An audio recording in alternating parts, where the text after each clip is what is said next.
Are you looking for an alternative from the typical birthing experience that you might have in a hospital? Well, today I'm interviewing Karen with Loving Arms Birthing and Wellness Center, and it's actually conveniently located near downtown Ocala, and today we're going to be talking about how she got into the business and why she's so passionate about what she does. So let's dive into this great podcast. My name is Karen Pugh, and I own Loving Arms Birth and Wellness Center here in Ocala. We recently moved and bought a new building off of Silver Springs Boulevard, which has been my dream and is wonderful. So I got started on this many years ago. I've been practicing for 17 and a half years, and this was never a dream of mine. I didn't know this is what I wanted. My husband and I were both working. We had teenage kids. 2 of them were out of the house. And a friend of mine invited me to come to a meeting. She was going to midwifery school up in Gainesville, and a potluck dinner. So I remember sitting there and listening to all these women and the stories and all this kind of stuff. I always wanted to do natural birth. I thought it was amazing. You know, when I had my kids, I was going to do it naturally, not have a C-section. Thank goodness I didn't have one.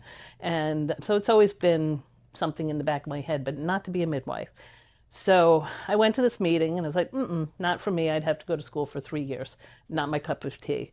So continue with my life. My husband and I we'd made a commitment to each other to try to have one calm year, no changing jobs, no issues with children, all that kind of stuff. I look back and laugh on that.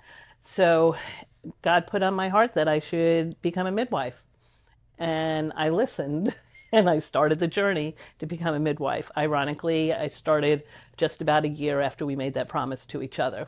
And I told my husband I was going to become a midwife, and he's like, okay, what's that? But I'll support you.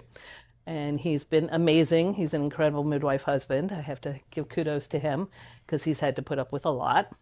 So I made it through. It's a 3-year program that I did. I did it in 4 years because just you have to have numbers and things like that. It was a challenge physically, emotionally, mentally. It was totally outside my realm of what I thought I would do with my life because I really didn't know what I was going to do with my life. I was actually a theater design major in college.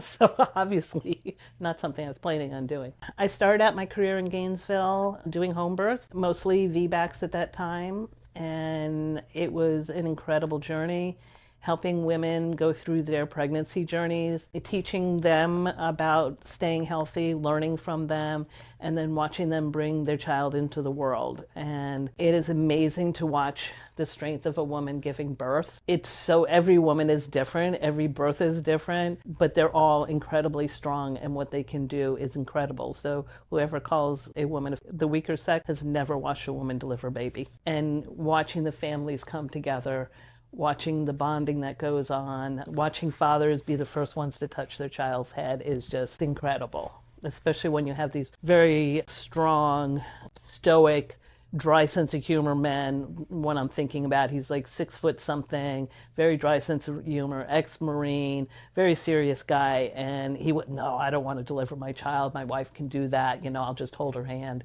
And he was the first one to touch his daughter's head, and it still brings tears to my eyes with that. I mean, it was just such a beautiful moment. I've been very fortunate that it's been good moments. And as I said, we only deal with low-risk women, which helps to minimize risk. But as midwives, we're trained to know what's normal, and we're trained to know what's not normal.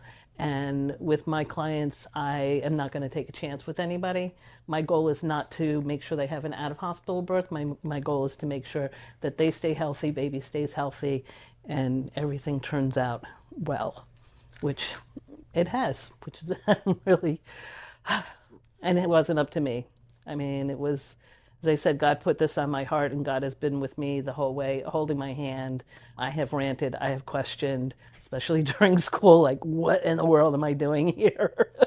But it's been so rewarding. And right now I have this amazing team that I'm working with, and it's just, we moved into our new building, and it's just been wonderful. It's a home.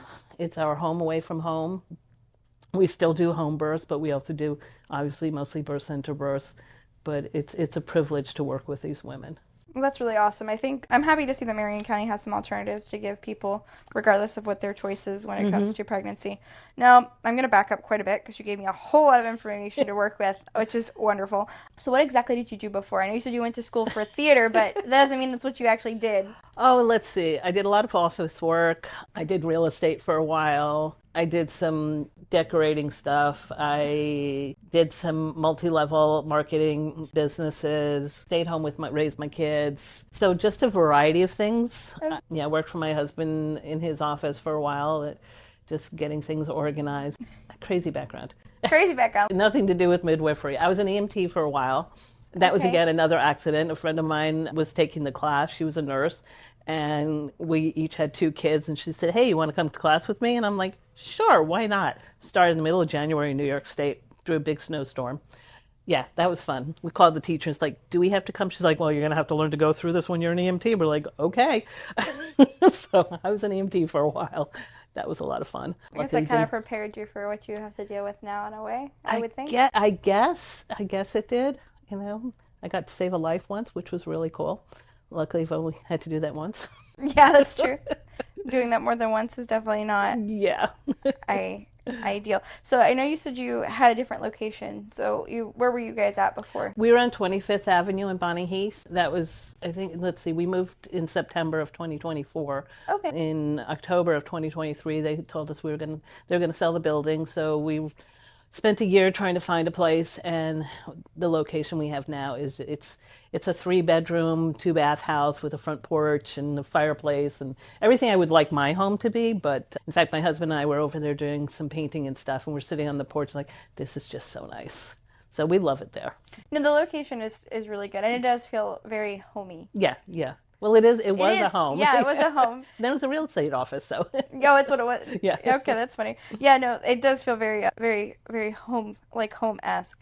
So I wanted to also ask, what really is, I know you didn't mention it here, but when we talked earlier that you were going to go become a doula, what really is the difference between a doula and a midwife? I'm just curious. Okay. So a doula is someone who gives emotional support to the family. Okay. They don't do anything medical. They're there just to, and I don't want to minimize what they do, but to hold hands, making sure they're getting something to eat and drink, doing different, pressure, little massage, things like that. They don't do anything medical. So we're licensed midwives.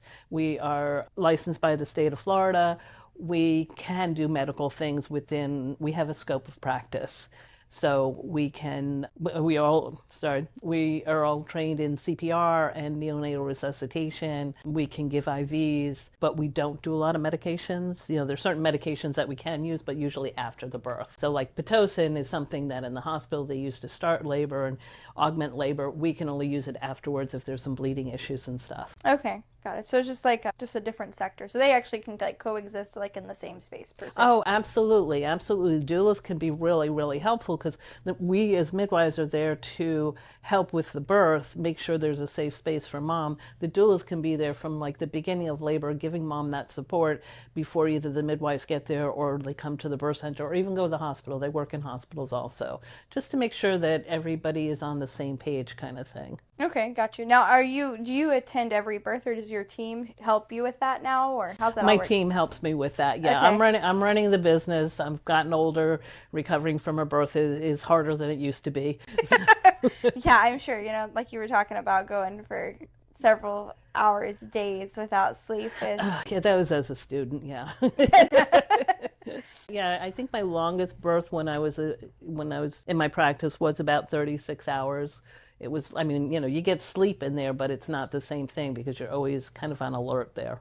Yeah. Always something always can change at any time. You really don't know when. Yes, exactly. Some people are quick, some people are not. Oh, yes. And it's like, I'm kind of a lot, like my personality is, and so we always joke. I was stuck, actually, like on my mom's pubic bone, like my shoulder was, and so nobody figured that out until, like, after an extreme amount of time, and so my poor mother was, like, struggling. She was, like, puking every contraction. It was, like, absolutely terrible, and then this nurse came in and, like, literally pushed me back up, and then I was fine and we were good, but I like gave her hell coming.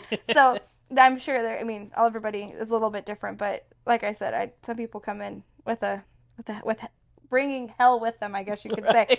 Yeah, it is what it is. It is pretty funny. That's what we always joke about in my family anyway. So I know you had mentioned also that you had done this before somewhere else and it didn't work out, which is okay. You start up things that always work out. But where was that? Was that here or? It was in the same location. Oh, it was in the same location. Yeah, it was the same location that we were previously. Okay. I had a student who wanted to open a birth center, and I was like, sure, why not? I'll work with you. But then unfortunately it didn't work out, and so I stepped back for a little bit, and then the opportunity came to that birth center closed, and so I opened another one in the same location. Oh, that's kind of funny. Yeah. And then I moved. Then you moved. A few years later. Yeah. No, I think, there's a lot to be said about whenever you like stop doing something for whatever the reason is and then come back and push forward. It's like a time to reset. Yeah, it's what I have found over my life, that when things are hard and it's almost like pushing a boulder off the wall, it wasn't the right time, and it's time to let's step back, let's reevaluate, let's see what's happening. And it's always been a learning curve. It's like, oh, what did I learn from that experience? So yeah, it's just part of the journey, and I'm where I'm supposed to be now. Yeah, no, I agree with that. Yeah. You never know where God's going to take you and where life's going to take you. I know. It's crazy when you look back, because, I'm older, so I can look back over a bunch of years and see how things happen. I think, oh, well, that's why I didn't go that way, and that's why I went this way. I remember somebody saying to me, because I lived in Gainesville and my school was in Gainesville, so I didn't have to travel until my last year, and a lot of my classmates did have to travel, and I said to somebody, I am so glad I didn't have to travel, because if I did, I probably wouldn't have done it, blah, blah, blah, this whole thing. And I was like, wait, I moved down from New York, so I actually did travel, but I did it before I started midwifery school. And then my finishing up my numbers, I went down to Orlando for 10 months to finish my numbers down there. So that was an interesting journey, because I didn't really like to drive. My husband usually does, and I had to drive sometimes with not much sleep. I remember talking to a friend of mine on the phone as I was coming home. She's like, Karen, how fast you're going? I was like, oh, whoops. Foot off the gas. No, I can imagine that it would be it is a lot. Like, you have a degree in something that that's not even really related to what you do. And I, I feel like at 25, like there is really something to be said when you turn 25. I'm 27 now, but when I turned 25, I really was like, oh, okay, I get why, like, I didn't do what I went to school to do, because I actually have a degree in dietetics, and so I plan on being this dietitian, right. Or like working in a hospital setting, which is what I thought I would want to do, but I ended up hating clinical, absolutely despised it, did not want to do that at all, and I was like, I don't know what I'm going to do outside of that, because it's really, like, clinical is what you get pushed a lot. Right, oh, but yes. That's a dietitian, that's where usually they put you, and I was like, I hate this. Like, I really don't want to do nutritional therapy. I don't want to deal with people in the clinical sense. Like, I don't mind working with people, but I don't want to be, like, in that position. Right, it just wasn't my thing, and so I was like, what am I going to do? And so I was like, well, okay, I can go into food service. So, there's a lot of money to be made in food service, actually. It's a lot of hours. It's very intense, high stress, all of that, which I kind of always liked that anyway, and always planned on doing something with food. So I was like, okay, I'm great. Got this new plan. This is what I'm going to do. And then COVID happened.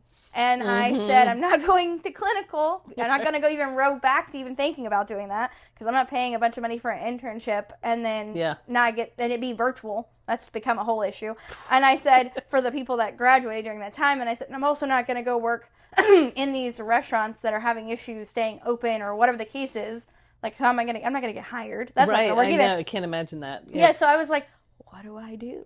Yeah, and I became a realtor. So here I am, and now I'm doing what I'm doing. And I never would have thought in a bazillion years I'd be sitting here selling real estate. But I know, isn't that crazy? Well, COVID, it was really interesting, because during COVID, it's funny looking back at practicing during COVID, because it was myself and another midwife. Okay. And neither one of us could get sick because we had patients to take, clients to take care of. And when there was a lot of babies during and that time. there were babies, and things shifted. I mean, actually, COVID worked for us, because some moms wanted to do out of hospital births, but their families were against it. But during COVID, they're like, oh, well, you don't want to go in the hospital, it's too scary. So we got a lot more people that way. But it was funny. I think when we had to shut down, we had a couple of families that were doing home births, and I remember the midwives coming back, and we were laying Chuck's pads down on the floor, and okay, this stuff hasn't been cleaned, this stuff is now sterilized. We took things down. I mean, we were like bare minimum cleaning before, after every appointment. The place was never clean. I mean, it was clean. Sorry, we are very clean. No, it is very clean there. And just interesting, but it was hard because we couldn't necessarily develop the relationships that we did the long appointments, we had to have masks on, especially our students had to have masks on. And so it was just a very interesting dynamics. And when I look back, some of the stuff was funny. When we do home births, we send them a kit to have at home. So like if we have to rush in, we don't have to be getting our stuff out. But it's all sterile stuff, it's sterile gauze and gloves and things like that. And so we'd come back to the clinic and I'd be like, I can't throw this stuff out. I mean, we work on a tight budget. And so I read someplace, well, put it in a paper bag. And then if you keep it in the paper bag for so much time, this is when we didn't know anything about COVID. So we had all these paper bags. Like I bought 500 lunch bags, those brown paper lunch bags. And we put things in there. I mean, it was kind of amusing when you look back on it, very frustrating. But, we just kept going. We did not have any issues with our moms from COVID, which is pretty amazing. I mean, granted, we work with mostly with women who are taking care of themselves, are eating well, are doing things. So I think that helped. It was an interesting time. No, it definitely was. COVID was fun. I can only imagine, like, anything healthcare related, it was... Oh, yeah. It was a lot because, I mean, it just is what it is. I know with COVID, really, I think COVID started the whole thing into people considering alternative medicine, all, like considering something different than what the norm is. So I think that was beneficial for you guys, because it was funny. The other day I was at the grocery store and I was looking at how much garlic was there. And I remember, because I cook with like fresh garlic, I remember not being able to find it for like a short while because everybody was like doing the garlic and onion like oil and eating it and doing all this stuff to avoid getting sick. Right. And it was like really funny, but I was thinking about that the other day when I don't know why. I don't know what made me think about that. I think I just did. And I was like, oh my God, I remember when there was like no garlic at all. It was insanity. The toilet paper thing was my thing. Oh, if I could get my toilet paper from Sam's, all was right with the world. Literally. And that was insane too. It was all just like super crazy. But I did want to ask your opinion. Do you really think that the natural way of doing things via pregnancy,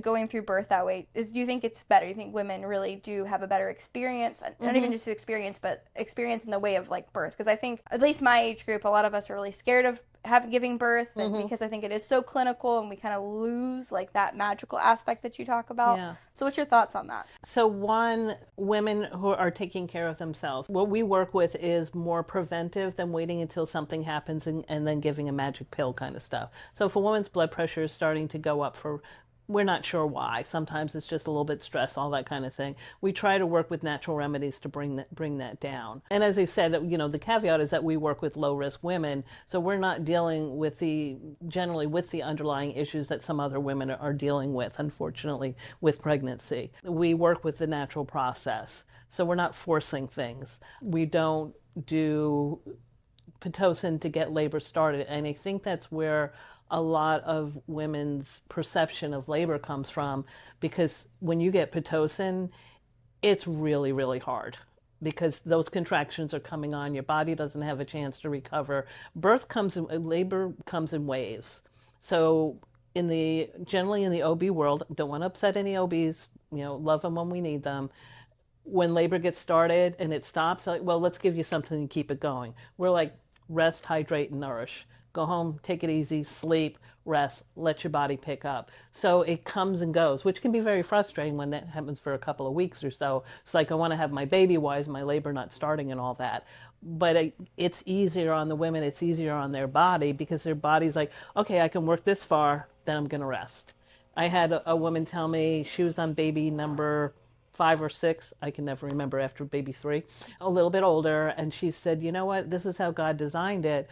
Our uterus is our muscle, and if you overwork the muscle, it gets tired, then it's not as effective. So we're not pushing that. She says, so I'm going to labor for a little bit. It'll do a little bit of stuff. Then I'll rest, and then I'll labor for a little bit. And then generally when active labor starts, it goes a little bit quicker. I mean, everybody is different. And that's a fascinating thing, is you have women who've had 4 or 5 babies, baby number 6 or something. Oh no, I'm going to do something different, because you have another personality inside of you. Plus, you're a little bit older because, you do age every year. Yeah. So, yeah, and the recovery is generally easier. And I've had a lot of women say that, they've given birth once or twice in the hospital, and then they give birth with us, and they're like, this was amazing. And they're making the decisions. They're not being told what to do. Everything that we do with informed decision making. We give them information. We tell them to go research. Bring your questions to us. Let's talk. Like, our appointments are usually 45 minutes to an hour, where you go into a doctor's office and you see the nurse. They take your blood pressure. They do this. They do that. They might do an ultrasound, whatever they're going to do. Doctor comes in and is like, hey, how are you? You have any questions? And he's out. And he sees a lot of patients. I mean, he sees a lot more patients than we do. I think at the highest we did about 48, 50 births. Average a year is usually probably more between 30 something, depending on the year. So you recover quicker. Generally, you're able to get into different positions. We don't care what position you're in. Where in the hospital, you generally have to be in the bed. We have delivered all over the place. We've delivered in bathtubs. We've delivered on bathroom floors. Don't be grossed out. We do clean our floors. Our hallway at the old place was carpeted, and I would jokingly say, please don't, you can do it any place, but just don't do it on the carpet. We've almost had a few. One husband picked up his wife and brought her onto the bed. That's hilarious. We have a bench at the bottom of the bed. We've delivered there. We've delivered standing. We've delivered sitting. Whatever position the woman is most comfortable in is the most effective. And so it's not, and we generally don't have them start pushing. Like, in the hospital, they'll check you, you're 10 centimeters. Okay, start pushing. Well, your body's not ready. So we wait until their body's ready, until they can't not push. So it's working with the body, which helps it to give a better chance of recovery. It makes more sense to me anyway. I mean, I don't know. A lot of people have a lot of feelings about a lot of things, and I think our system is the way that it is, and it is. There's a lot of faults, and there's a lot of faults in a lot of things. But when it comes to births, I really think it has become just like in and out. I think our healthcare system's become in and out to make money, because that's just the way the system is. Yeah. And I can't blame the doctors. I can't blame the nurses. Right. I don't blame them. I really just blame the system, which is higher powers, and which have created the hospitals and our insurance companies and all of that to be the way that they are. It's not really the people that are providing the service. It's the conglomerates that own it. They have to follow their protocols the way we have to follow our protocols. They have so many. Plus, they also get the train wrecks, too. They get the people who haven't had any prenatal care come in. They get the people who have health issues. They get the people who have been doing drugs. I mean, they get such a wide variety. I went to a conference one time, and I was the only midwife there. It was actually fascinating. It was dealing with complications in pregnancy, and they had a computerized model there. Like, this woman looked like a real person. It was actually kind of creepy, because they would have her move and talk and make noise and really stuff. Creepy. Yeah, it's like, wait a minute, what's going on? Most of the doctors that were there dealt with high-risk pregnancies. They don't have the time to get to know their patients, because just the way the system works. They don't have the time for a 20-something hour labor, because that's the way the system works. They have to get them in and out because of the numbers. And they're like, really? You can do that? Yeah, it was kind of cool to see. But as I said, we only work with low-risk women. And we do a lot of preventive care to make sure that they stay low risk. Yeah, because we don't want to wait until we have a problem to solve it. And we don't look at it as a medical problem. You know, this is a woman giving birth, which we've been giving birth for thousands upon thousands of years now. So we just try to follow that. I wish there was a way that something in the middle, I guess, because technically my wife would be considered high risk, just because she will have to have she has some blood clotting disorders, so she'll have to receive blood thinners while she's pregnant. She doesn't have to do that normally. Yeah, she's usually fine, but it's just because she has the factor. It's factor 5. Yeah. She doesn't have it, but she's recessive. But I don't know. It's complicated. I don't know.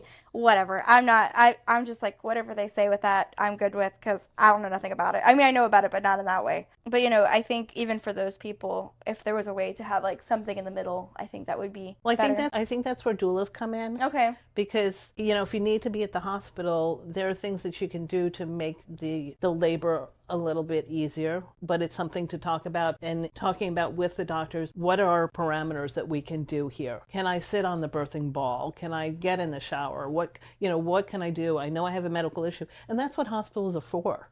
And I wish we could have a better relationship. We have a pretty decent relationship with Advent, because we're cautious.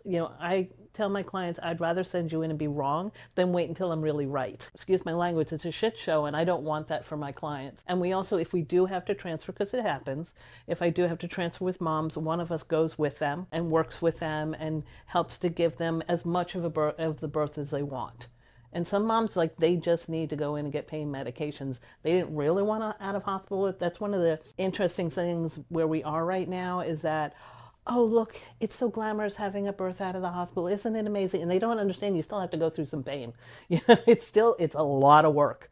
And I look at some of these moms like, I don't know if I could do that. I did it, but not quite the way they're doing it. And it's like, my hat's off to them, what they go through, but the rewards are so amazing. But some moms, they're not equipped to deal with it, especially if there's been any sexual abuse or anything like that, that really can factor into all of this. It can bring things up and all that. But again, it's something we talk about with our moms. We don't want to trigger you. What can we do? What shouldn't we do? All this kind of stuff. So we form, I think one of the biggest differences is we're able to form those relationships so they're more relaxed with us. They're just not walking into a place and not knowing anybody. When they deliver, even if it might not be the midwife they've been working with, it's still family. It's still a familiar place. They've been there. They've seen the staff. They've seen the team.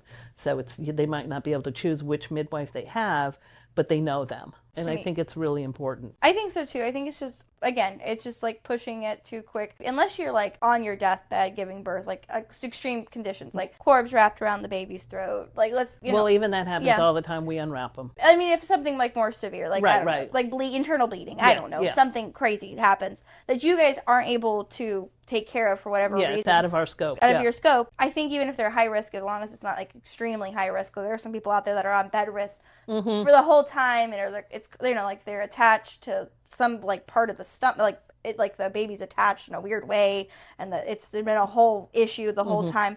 I think if even like my wife, I think it would be better for somebody that has something that's more simple, I guess, like less severe, to be in a situation where it's a little more relaxed than stressing them out. Because I mean, being in such a clinical, like with all the beeping and the monitoring and it just makes you feel like unnerved. It does, it just really does. I mean, I've been in hospitals a lot between what I wanted to do for a career and also my grandmother was really sick. So, I mean, it's just, hospitals are not really the most comfortable, most, I don't know, welcoming places. I think they're trying to reverse that to make it a little less clinical so that, when you have situations like your partner that she has something where she should not be at the hospital and it's more of a just in case something happens, then it'll absolutely happen. She can feel more relaxed. You can bring music in, you can, the different things that you can do to make it a little bit more homey, but also realizing this is where I need to be, because what's our main concern? You want a healthy mom and a healthy baby. You don't want mom to stroke out or have a blood clot or something like that. Yeah. That's where she should be. Yeah, no, I get that. Yeah. No, I think it's true. I just, I think hopefully we can find some type of balance in our healthcare system. I think across the board anyway, because that's kind of it's a disaster. It is. Being a young person, you kind of get to, it's like my future. It's like what we're going to have to deal with, and my kids are going to have to deal with it, and it is what it is. It's not really ideal, but hopefully we come to some type of resolution between people that provide services like yourself. And, I think some people are starting to be more okay with kind of finding like this in-between balance of modern meets old school, and finding that a true balance of what's good and bad of both sides of it. Yeah, exactly. So I know you said you lived and you started in Gainesville. So did you move from New York straight to Gainesville? Yeah. Both my husband and I grew up in New York. He always wanted to move to Florida. He wanted to move to the Keys. We have friends in Key West. Okay. And I'm like, I'm not bringing 3 teenagers to Key West. I love it down there. I love my friends down there. But I was like, not so sure about that. Plus, I wanted something that had a little bit of temperature change because I am a northerner, and we happened upon Gainesville, read about it. My husband's always been a Gator fan, so we decided to move down there. Our oldest one was going to be a junior in high school. Our middle one was starting high school, and our daughter was in middle school. It was a good time to move, and I think it was a good decision. My kids didn't always think it at the time, but I think it was a very different experience. We lived in a small town in Westchester County in New York, very high pressure, keep up with the Joneses kind of thing. It gave them a great childhood. They really it was a wonderful little town, but it was changing. It was getting super, super expensive. So we was like, let's come down here. So yeah, we moved to Gainesville in 97. My husband was an attorney up in New York, continued doing some of that down here, but getting licensed in Florida is difficult if you're an attorney someplace else, because they don't want all of them to move down here when they retire and put up shingles. So he did a variety of jobs. I did a variety of things, stayed at home with the kids. My mother-in-law was living with us, so taking care of her. And then it was 2003. I always get my dates wrong. I'm still in the 90s or something. Somebody asked me like about the 80s. I was raising children. I have no idea what was going on during that era. And then, yeah, I started midwifery school. My husband was still working up in Gainesville, and I decided I wanted to be closer to the birth center because driving an hour was just not fun, especially when you're out of birth. You go home and then you get called again. And we had a good sized house up there, 4-bedroom house, so we looked for something smaller. And I really have enjoyed Ocala. I think it's what Gainesville was when we moved to Gainesville. It was the small town feel and everything like that. Because we had looked at Ocala, but it was too small town at that point. And then when my mother-in-law moved in with us, she'd had some health issues, so we wanted to be closer to Chance and all that. So we've really enjoyed being down here. The development's a bit much. We're in the northeast side of town, and there's a lot going on there, so that's been a big change.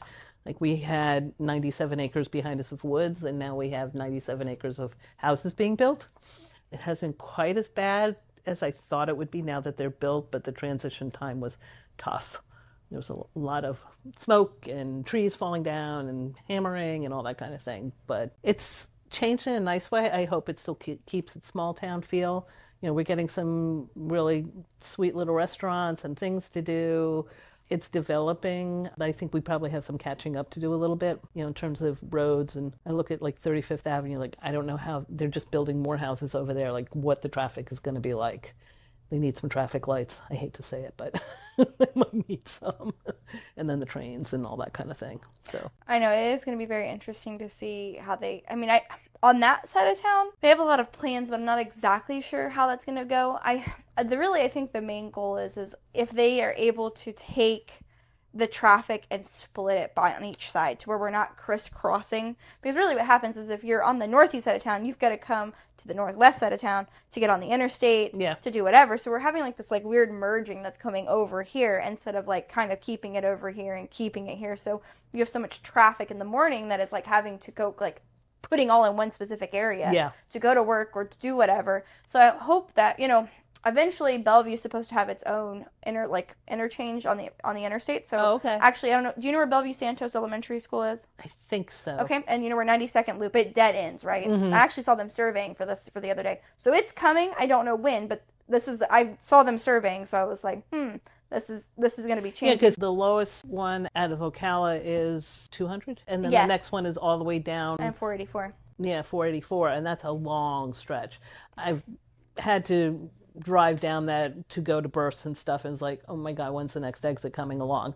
When you're trying to get to somebody's house. When you're trying to get somewhere, and also like those both set you on that side of town. They don't bring you over to to Silver Spring Shores. Mm-hmm. So this the southeast and northeast side of town are kind of disconnected from 75 greatly because we have to do this weird crisscross thing with traffic, and so. They're supposed to be putting it there. So 92nd Loop will actually, like, if you look on a map, it makes sense. It'll actually connect where Bellevue Santos sits, or that road is, and this, or they actually can make an easy connection there. No, that's good. And so that will be connected, and then it'll just kind of go all the way straight. And the bypass is kind of already there, so the flyover is already there. So to make that will be relatively easy in retrospect. Was it going to take time? Yes. But at least they're surveying for it, so that means we're getting some movement. Getting someplace. Getting somewhere, because I saw them surveying the other day, and I was like, I think that's what they're doing, because they were like doing it like across and doing all this stuff, and I was like, okay, because that wasn't supposed to really be in the works at all for another, 10, 15 years. So I'm hoping that they're like speeding these things up a bit. Yeah, they need to, because 10, 15 years. I mean, we can't handle it. No, Marion Oaks, I talk to people down there, and it's like, it's crazy how long it takes them to get any place in downtown Ocala. Yeah, no, and plus it's just so big.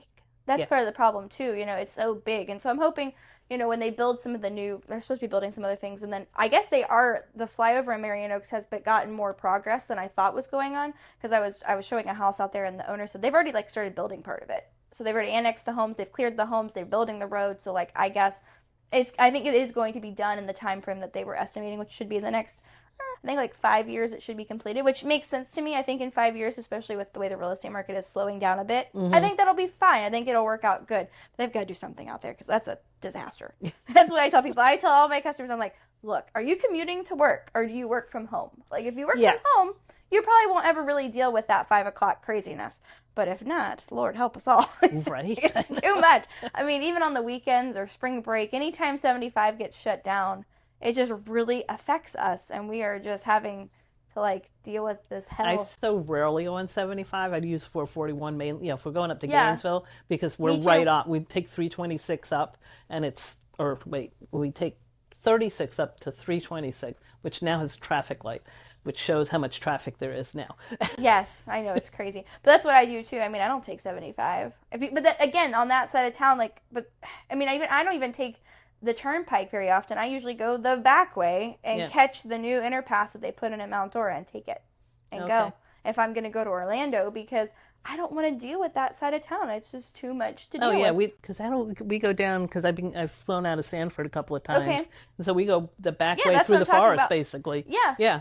Which that's is what I'm like, talking wait, about. Where are we going? Well, they just put a new interchange there at Mount Dora. Okay. And I think that interchange is technically supposed to come to us, and I think it's supposed to connect to 92nd Loop to some degree at some point. Like that probably won't happen for a very long time. Yeah. There's not as much development. I mean, there is development on that side of town, on like where you're at, but Silver Spring Shores, I mean, there's really not that many HOA neighborhoods. I mean, it's mostly like just residential neighborhoods. Yeah. And it's smaller, and a lot of that's already been built on. I mean, even on your side of town, a lot of that's already been built, so it's kind of... Well, they have the one that's off of 36th Avenue near Terry's is being built now, which is coming closer to completion, and then there's that one on 35th and 19th that's just being that's cleared. Emerson Point. It's Emerson Point, and I don't remember Lennar. I don't remember what the building. I don't remember what they called that there. Yeah, and then there's Millwood. another. Yeah, Millwood. That's the one near me. Yeah, that's where you're at. Yeah, and then that one on 35th that they're just starting now, which I come down 19th when I come home from the office. I think that's Emerson Point. I think that's DR. Yeah, I haven't seen which one it is. They don't have a sign up yet. But 35th is just, I mean, you sit at that traffic light at 25th and 35th. It's crazy to get into the Publix. But, we have a new well, they've always had that Publix there. Always had, But, there's a new breakfast place there, and I'm, hoping some more little restaurants will come there and be really nice. So it's, brings things closer into the neighborhood. You just have to go through the transition time.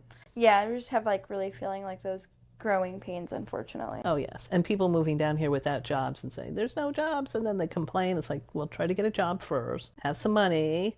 But then I was talking to somebody that they moved from Colorado, California, I don't know. And they both work at home. So they got some land. And that's perfect for them because they work out of the house. So we're getting people like that, which is good for me, because we get more people who can afford to do midwifery care. And I mean, that's what I saw houses to a lot of people that do that. Like I had a couple that I was showing houses to this weekend. They're moving here from New Jersey, and she works from home, and he doesn't have a job yet, but he's like, it doesn't really matter to me because she makes enough money, and we're buying it in cash because we're selling our house up there.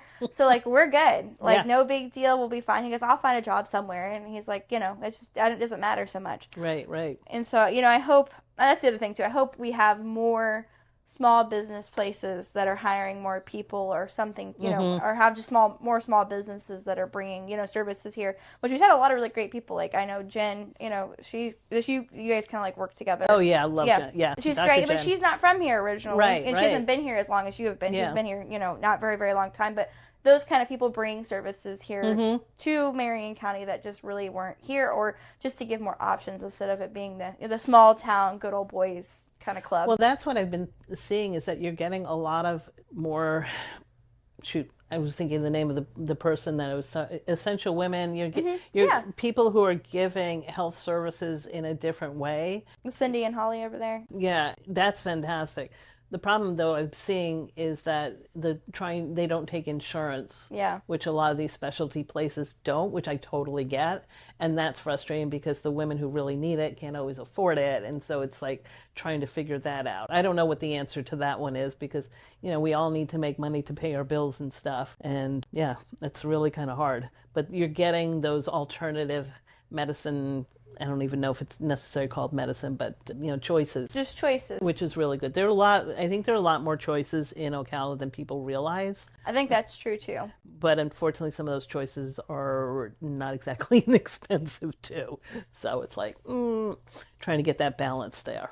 Yeah, no, I think it is true, unfortunately. But just, again, it goes back to the whole thing we were talking about before, where our system is just kind of broken in that way. And so I don't blame them for not wanting to deal with insurance because it's difficult, but at the same time, it does limit who can go there. Yeah, exactly. So do you guys take insurance? We do take insurance. We Okay. take Medicaid. We're out of network with the commercial insurances, but we have a billing person who helps them get what's called a gap exception so that we can file as an in-network provider for that particular person. That's been really helpful. Yeah, I mean, that's just something different. I don't know. Hopefully we can find some, like, even alternative to insurance. I don't know what that law looks like, but maybe at some point, I think as time progresses, especially as more people are wanting that and people are turning away from the typical medicine, I think that will help our medicine system in general. I mean, a lot of these doctors feel overwhelmed by the amount of people, and so, if you really want better health care or, want more personalized health care and having those options, people that have the money will go there. Or even those that value it will make the money to figure, a lot of them offer payment plans. We offer payment plans. I think with doctors, I'm not sure, but they have to take so many of Medicaid, Medicare patients, and they don't pay very much. No. And so you have to take more of them in order to pay your bills, and you have to hope you get paid, because there is a little log jam right now, which I'm hoping is opening up a little bit. But it's frustrating because, I would like not to take insurance, but I feel that they're the women who, this sounds a little egotistical, but I'm not saying me, but who would really benefit from our care can't afford it unless they have Medicaid, which is not insurance. People think it is, but it's not insurance because you don't put anything into it. So it's interesting balance trying to get that. It is. I know even like some of the diet, like I interviewed Devin, I don't know, he's with Vital Nutrition. He's a local dietitian here in Ocala. He's the only person that really does anything, like any dietitian practice. A lot of dietitians don't go into practice because it's hard to make money and it's complicated, but he has figured out a way to utilize insurance for his benefit. Good. And so now he gets to help a lot of people who are on all kinds of different things, people that have a lot of money, people that don't have a lot of money, people that have different goals, whatever. And so, I think hopefully as time goes on, maybe we'll have some more creative ways to kind of provide services to everybody who wants it. And I think people are starting to learn that food does make a difference, what food you eat, and changing it. It's ironic because my son is going into that right now. Okay. Sustainable agriculture. Okay.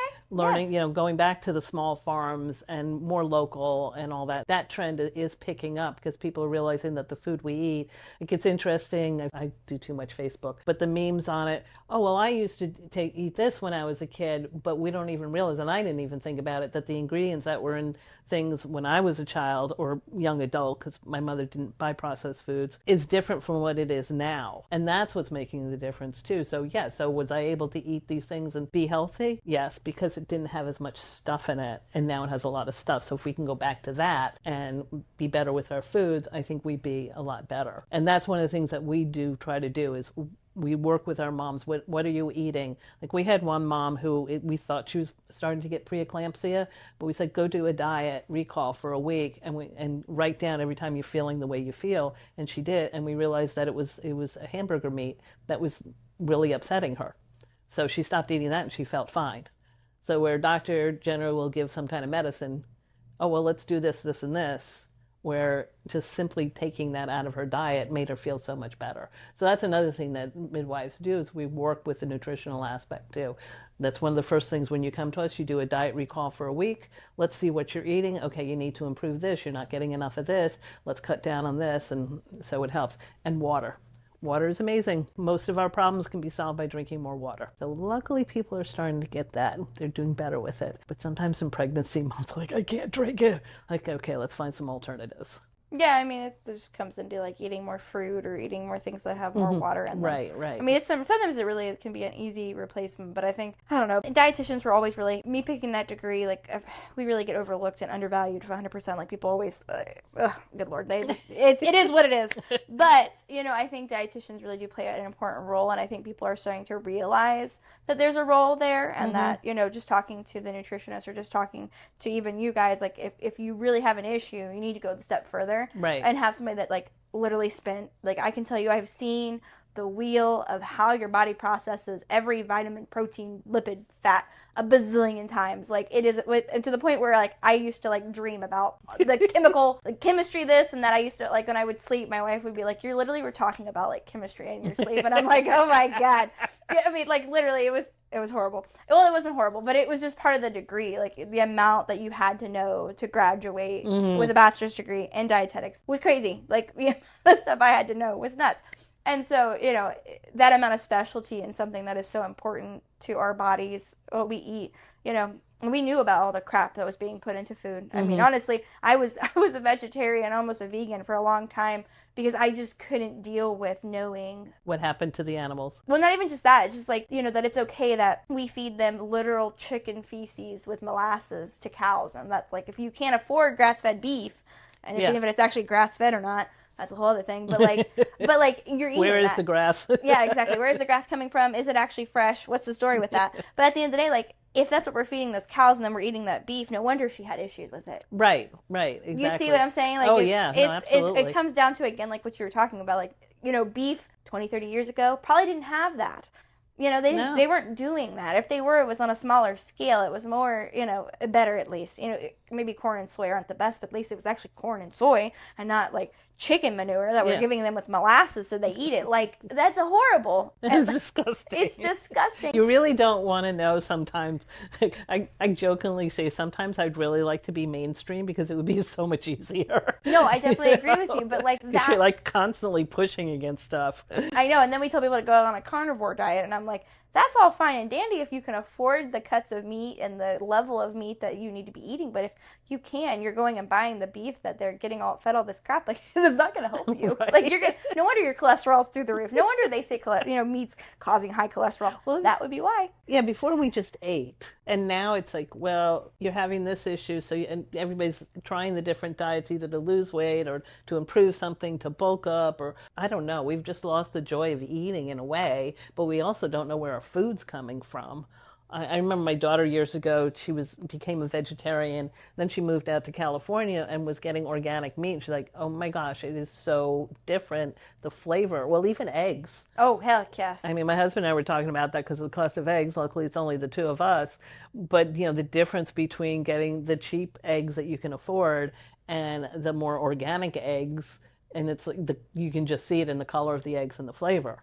It's insane. No, it is completely insane. The whole I grew up on a mini farm, so I had 60 chickens actually at one point that I used to show, and I had heritage breed chickens, and I did a lot of that when I was in high school. And so, those eggs that we got there were so different compared to the eggs that I get, even the organic eggs that I get. But what also cracks me up is when they say vegetarian. That vegetarian stamp, chickens aren't vegetarians. They're omnivores. And I can promise you right now, I've watched many chickens eat lizards like a spaghetti noodle. Like they'll be walking around with the tail hanging out of their mouth. They eat whatever's around there. They eat whatever. They'd eat you if you died and they threw you in there. They'd eat you. Most literally, they would eat each other. If we had a chicken that died, if we didn't get it quick enough, they would eat it. That sounds kind of gross and gruesome. My brother raised chickens for a while. They're the stupidest animals in the world. They are. I love them, actually. I really like them. I like any kind of poultry, ducks, any birds like that. Not like parakeets or anything. I can't stand them. But like noisy. The barn poultry I like. But yeah, no, they'll just eat anything. The whole vegetarian thing has always cracked me up. It makes me laugh. I promise you, if you don't think there's rats or lizards or whatever in those places, they're eating that. Oh yeah. Come on. They will eat it. They'll eat like goldfish. They eat. The things that that I found out that chickens can't eat or would eat, and the meat that are technically meat-esque. Very interesting. Yeah. But yeah, no, it really cracks me up with that vegetarian. I always laugh every time I see it because I'm like, it's not quite right. It's not quite right. The vegetarian, the vegan, I just don't understand the vegan thing. What do you eat? A lot of tofu and a lot of legumes. I was vegetarian, but I would eat some meat-ish. But for a long time, I was pretty solidly vegetarian. I didn't eat any meat at all. Yeah. I only ate vegetables. It was a lot of prepping. Yes. Because you got to try to meet all your iron requirements and try to do all of that. A lot of balancing, trying to figure out what's going to give you what you need. A lot of lentils. A lot of I had made lentil burgers. Okay, there's my pet peeve. People, they're vegetarians. They want to eat a hot dog, but it's not a hot dog. But they'll still eat you know what I'm saying? Or a hamburger. It's not a burger. It's a patty. Okay. Stop calling it.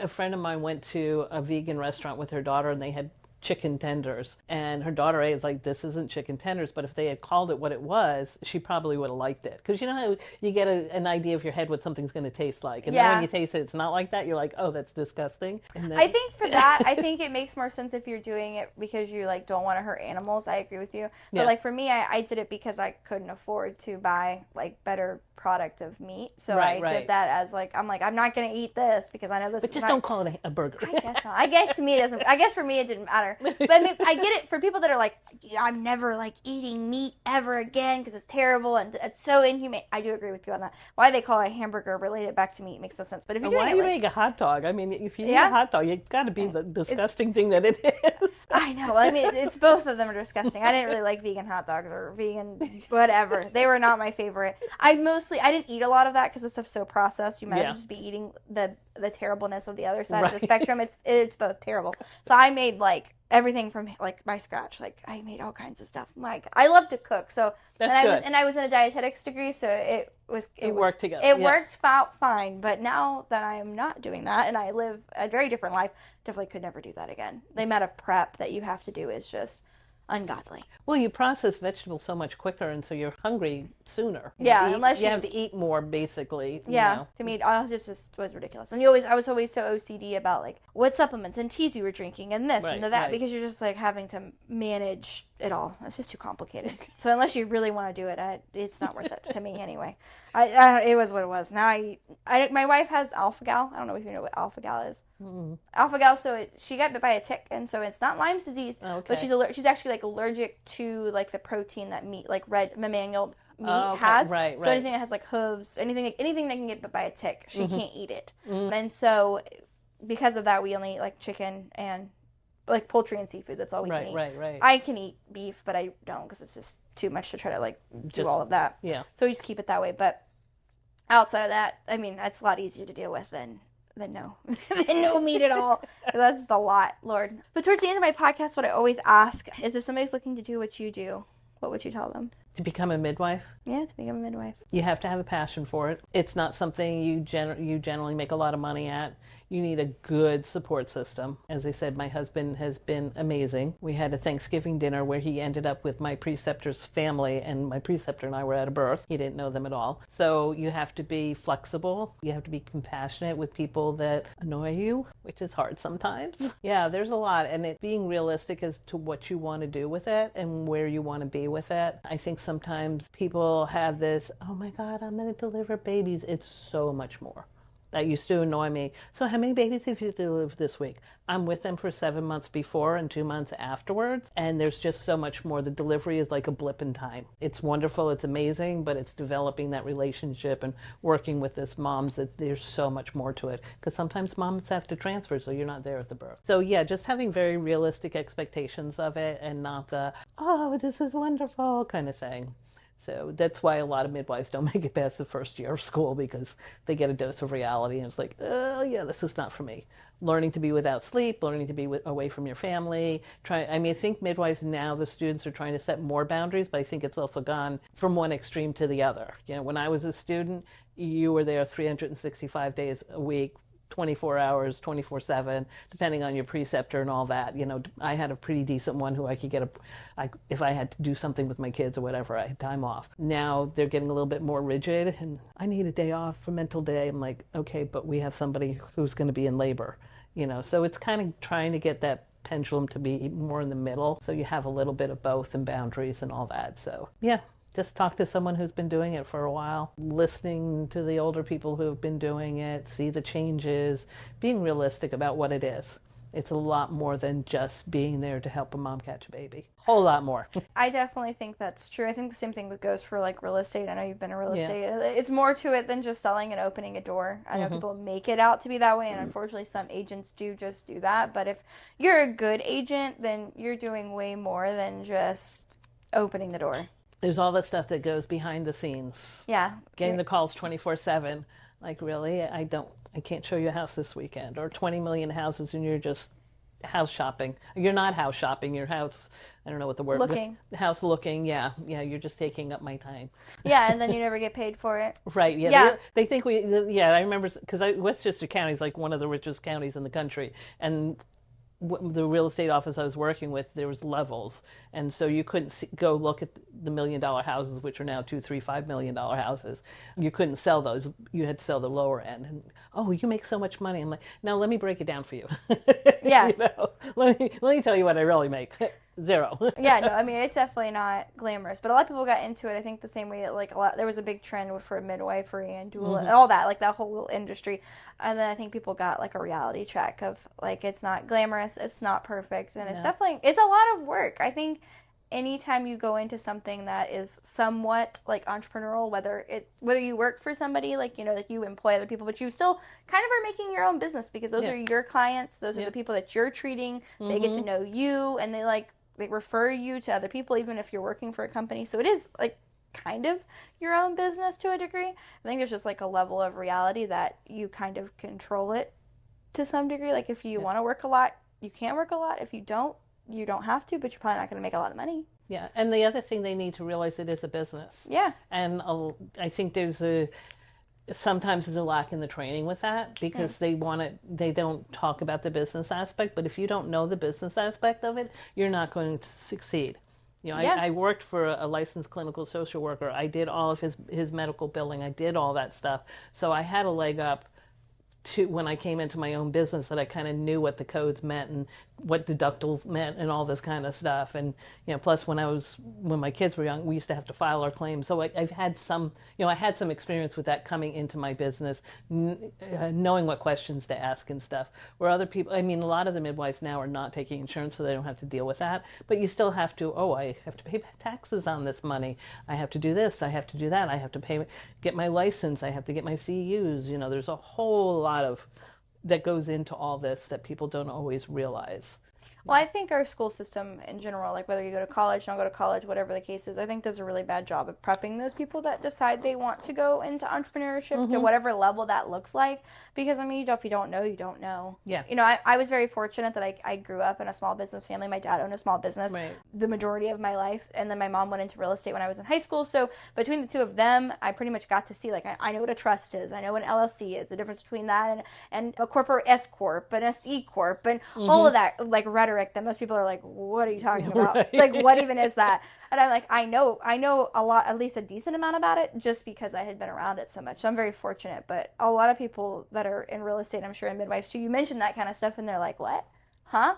Or even the fact that a lot of people, not a lot, people coming into the business sometimes are used to the hourly pay. Yeah, or that's true. They don't understand that you're paid, you know, if you're paid a salary and you're not hourly, some weeks you're working 80 hours and some weeks you're working 20.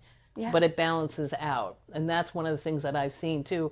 Well, you're overworking me. It was like, well, this week you didn't work. You know, we didn't have any births. We had one day of clinic. You know, so it's I think as someone who's an entrepreneur, they understand that they're going to be, sometimes you're going to be working your butt off. You're going to be up late at night. You also have to learn to set, as a midwife, you have to set boundaries with clients. Don't call me at 2 a.m. unless you're in labor. But yeah, I think that's a big thing that people have to learn too, that it's very different for an hourly employee as to a business owner or someone who's on salary or something. And it's not always understood. It's a real mental shift. It's a very different mental position. It is, you know, like between like my wife working as a teacher and then me doing what I do, like one minute I'll have like a week where I don't really have anything, or I go a week where I don't really have anything, and I'm like, okay, great, I kind of like can breathe for a minute, and then I'll get 2 or 3 calls, and now I've got 2 or 3 buyers that I've got to take, and now my entire next 3 weeks are booked. Right. I'm like solid. I ain't got nothing to do. I got 2 deals closing. I got this. I got that. I'm like, oh my God. And it's like, it's something with you guys too. I'm sure you got like all these people that come in, they're birthing, you know, everybody's birthing the same week or 2 weeks or whatever. And you're like, oh my God, I got everything going on at once. And then you're like, it's dead. And you're like, what do I do? Like, well, that's when you're running the business. Yeah. What I'm doing. Like this past week, we had 4 births the week before. And so things kind of slowed down last week with clinic time. But I was still at the office. Yeah. 7 days. Yeah. Saturday I did some work there. Yesterday there, it was all there. You know, I painted the front door. I'm so excited. Awesome. Yeah, and I get that too. Like, I mean, of course, I'm still like doing work, but at least I'm not like going and showing houses. So if you want to like take a moment to like actually eat lunch or actually breathe for a minute, you know, or watch an episode of a TV show that you haven't watched in the last month, you can do that. Right. You're like, you know what I mean? You can have that moment of like, I'm going to sit here with my coffee and I'm going to watch my TV show and I'm going to keep going along, you know. And you're like, hallelujah, I get to breathe. So I do agree with you. I think it's like a transition. Also, a transition with yourself to be like, hey, like, you know, self-regulating. You know, maybe I do need to take that minute, like I'm talking about, you know, to drink my coffee and just have a minute, an hour of like just not working. Yeah. For your mental health and your mental sanity. I know a couple of weeks ago, I think it was a Saturday, I said to my husband, can we just go out of town? I don't care where we go. Let's just drive. So we just got on 40 and we drove to the coast. Yeah. We did not realize it was bike week. Oh, God. I mean, that wasn't as bad as we thought, but we did see an accident, which wasn't fun. I think as a midwife, you have to learn to be spontaneous, but you also can't procrastinate. Yeah. Because you never know when you're going to get that phone call. Yeah. So it's, you know, it's kind of a balance. It's a high adrenaline. Yeah. I got a phone call in the middle of the night a couple of weeks ago.